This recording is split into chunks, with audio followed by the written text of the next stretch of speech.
Bonjour, je suis Alexandre Amazou. Je suis là pour vous apporter la parole de Dieu et nous parlerons maintenant de ce que j'intitule la parole de Dieu et ses objectifs. Notre texte de base sera dans 1 Jean 5, versets 3 à 4. La Bible déclare que car l'amour de Dieu consiste à garder ses commandements. C'est une phrase importante pour nous en tant qu'enfants de Dieu. Voilà pourquoi nous venons de le lire. Retenez une chose, c'est que nous ne pouvons pas grandir dans notre communion avec Dieu si nous n'avons pas une communion avec la parole de Dieu. Et la parole de Dieu est destinée à nous édifier, à nous aider à croître dans notre marche et à accélérer notre processus de croissance avec Dieu. Voilà pourquoi la parole est très importante pour tout enfant de Dieu.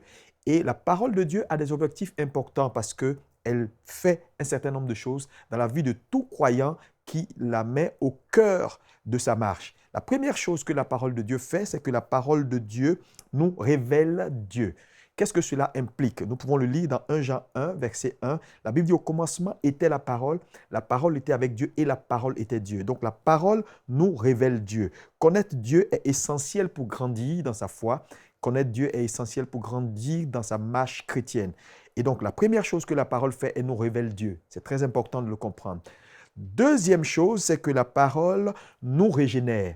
Elle nous régénère. Lorsque Adam et Ève sont tombés dans le péché, ils ont été séparés de Dieu. La seule chose que Dieu a mis en place pour amener l'homme à lui, c'est sa parole. Donc la parole nous régénère. Lorsque nous venons vers la parole de Dieu change notre nature de pécheur en une nature sainte. Voilà, elle nous régénère. C'est très important. Troisième chose que fait la parole de Dieu, également, c'est que la parole de Dieu nous sanctifie. C'est très important de le comprendre. Et le mot sanctifier ici veut dire simplement séparer. La Bible dit Dieu sépara le septième jour. Donc la sanctification n'est pas forcément le péché.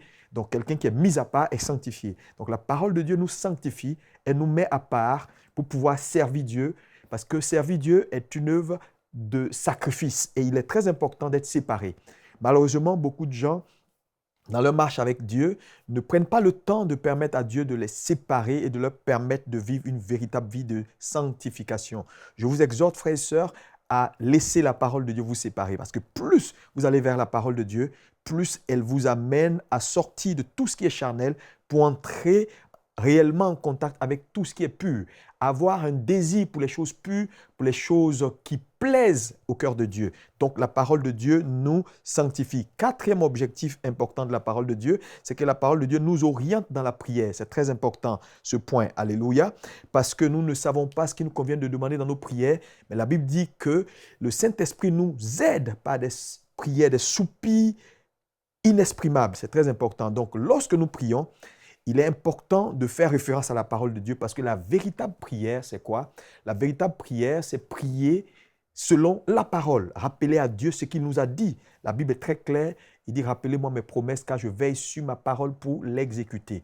Donc la parole de Dieu nous oriente dans la prière afin que nous puissions prier et demander à Dieu ce qui est conforme à sa volonté.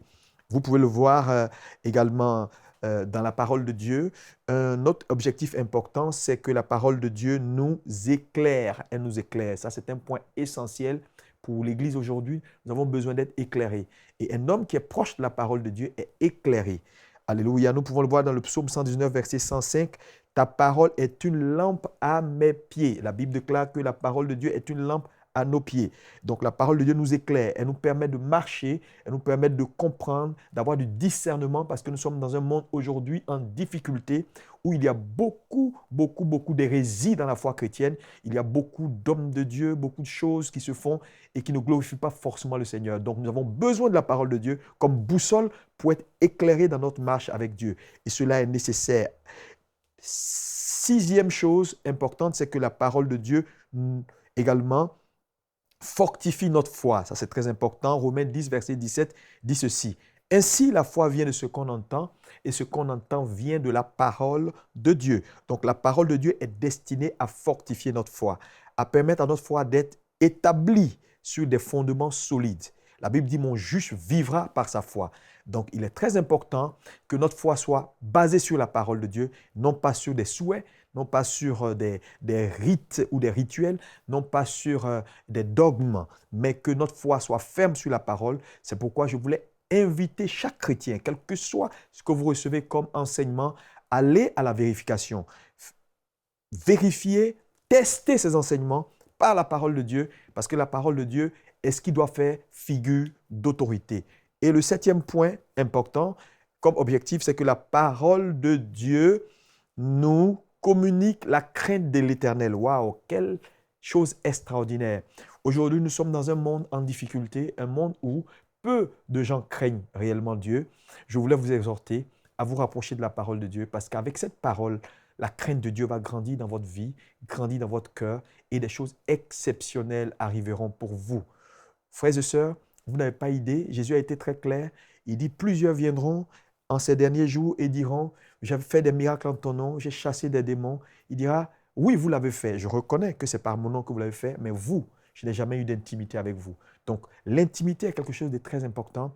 L'intimité qui crée la crainte, la sainte crainte de Dieu vis-à-vis du péché. L'intimité qui crée en l'homme la sainte crainte de Dieu vis-à-vis de tout ce qui est la corruption. L'intimité avec Dieu qui crée dans nos cœurs la crainte de Dieu en ce qui concerne une vie réellement d'honnêteté, l'intimité qui crée en nous la crainte d'une vie qui marche dans la droiture et non pas dans la fausseté. Aujourd'hui, le temps est arrivé pour que l'Église revienne à Dieu. Nous sommes fatigués de tout ce qui est folklorique, de tout ce qui est artifice, de tout ce qui est comparaison. Nous voulons réellement que les hommes de Dieu, les femmes de Dieu, les enfants de Dieu que nous sommes, que nous puissions grandir dans notre crainte vis-à-vis de Dieu. Aujourd'hui, cela manque à l'Église et je pense que dans ces temps de la fin, nous revenons à ce message essentiel qui est le message de la crainte de Dieu. Je vous invite à réellement vous approcher de la parole de Dieu parce qu'elle est source d'autorité. Sans elle, nous ne pouvons pas plaire à Dieu. Sans elle, nous ne pouvons pas craindre Dieu. Que Dieu vous bénisse. À très bientôt. Pour aller plus en profondeur, vous pouvez lire et télécharger la version complète de cette pensée du jour sur le site enseigne-moi.com.